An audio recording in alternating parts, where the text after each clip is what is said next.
I'm your host, Dr. Joe Dispenza. Let's begin.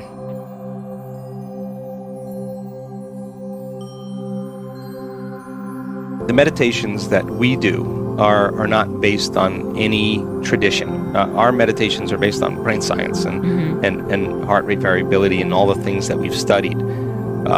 So we have different meditations for different things, you know. But a simple thing to do, really simple, it's such an easy thing, is when you wake up in the morning, instead of remembering your problems and getting into those feelings or getting up and doing your routine, sit up, close your eyes, and ask yourself, okay, who do I want to be today? And say, okay, before I create this new person, let me just take a moment and let me just become conscious of the thoughts that I think that don't support me any longer. I can, it's too hard, I'll start tomorrow. You start writing those thoughts down, becoming familiar with those. Then you review your behaviors, even how you speak. Do you complain? Do you make excuses? Do you feel sorry for yourself? Do you procrastinate? Do you judge other people?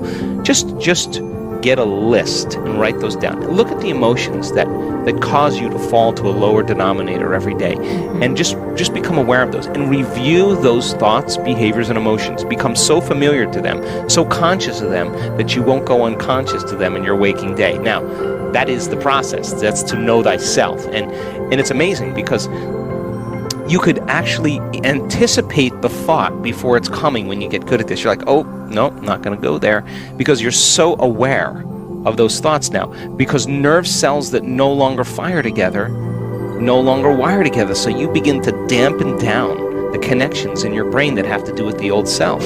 You're no longer having the same thought that's producing the same chemical that's signaling the body to feel a certain way. You're disrupting that process. In the beginning, yeah, that's uncomfortable. The body's been in that familiar state. Then if you say, okay, what thoughts do I want to fire and wire in my brain? And you have those thoughts and put all of your attention behind them. What behaviors? How am I going to be with my husband? How am I going to be at work? How am I going to be on the phone today? Who am I going to make a difference with? And start to review. Just review, think about, and plan who you're going to be. What if you create that person and you think that they don't want that person around? Well, I mean, it's always within reason. It's not about them, it's about you. It's about who you're going to be with them. And you can't control, I mean, anybody is free will, but what you can control or regulate is who you're going to be. So then you say, okay, what emotions am I going to live by the entire day? Let the test begin. That no person, no thing is going to steal my joy today. I'm not going to mismanage my attention and lose the love that I feel now. And you start working on those emotional states and just say, I'm not getting up until I feel that feeling.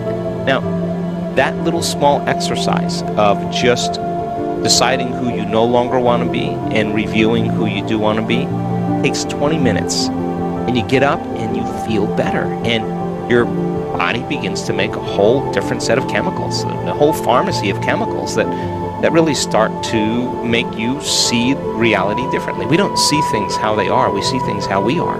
So when you change who you are, you're going to get a broader spectrum of the way the world really is. And look, people who are unhappy with themselves are unhappy with everybody. People who hate other people, they hate themselves. People who judge other people, they're always judging themselves. People who love themselves love other people. People who are happy with themselves are happy with other people. And you can say to me, well, it was this person or that thing that did it to me 25 years ago. And I'm going to say to you, wow, that means you haven't changed in 25 years. That experience was the end of your evolution, because when you say that person or that experience did it to me, you're saying I stopped growing and changing in that moment. And the stronger the emotion you feel, the more altered you feel, the more you put your attention on that person. So then it makes total sense then that the latest research on memory says that 50% of what we talk about in our past isn't even the truth, that memory is creative. We make stuff up. Oh, wait, please talk about this for a second. That blew me away. Yeah, there's research on memory that says that when you tell a story of your past, that you don't have the same brain that you did at that moment. That 50% of that you embellish. So then that means people are reliving a miserable life that they never even had, just to reaffirm the fact that they're stuck in their past. And it's all because they want to condition their body. A conditioning process just requires a symbol, a thought, a stimulus, and a feeling. And so you remember the event, you feel the emotion, you're conditioning your body more into the past. And yeah, you're right. But valid or not, let's take that person, let's put him in a rocket and shoot him to the moon. Now what? What do you want to do now? Yeah. I mean, you're still left with you, right? And so then what we know is that getting people out of that state, bringing them up to the present moment, when they start letting go, when they finally let go, the freedom that they feel, the joy that they feel, causes them to naturally feel these elevated emotions. So the overcoming process, that is such an important element, because most people, I just want to focus on the positive. I don't want to really, well, no. If 95% of you is an unconscious set of programs, you got to become conscious of them so you don't go unconscious during your normal day, because you'll go right back into the unconscious habit and thinking the same way, acting the same way, feeling the same way, and wondering why your life isn't changing. And that's the work. Look, when you start opening your heart, the research that's done on the heart, when you start feeling an elevated emotion, the heart starts beating coherently. When you're frustrated, when you're resentful, when you're impatient, your heart is beating very incoherently. It's like stepping on the gas pedal and stepping on the brake at the same time. The heart's going to run, fight, or hide, and here you are sitting there with a smile on your face, and your body is going through all these chemical reactions. The heart is beating incoherently. When you start practicing moving energy back into your heart, start opening your heart, and it starts beating more coherently, it produces a measurable magnetic field that's up to 3 meters wide. Now, you're emitting a signal. That energy is frequency.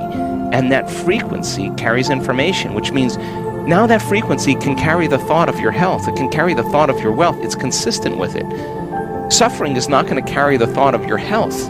It's not the same frequency. It's a different frequency. It carries the thought of, I'm a victim, or my life's never going to change. That's the energy. So every thought has a frequency. So then, and they add up, they start creating form. So we've measured the energy in the room. We've actually done this. And we've taken 750 people, 1,000 people, and we've had them practice opening their hearts, elevating their energy.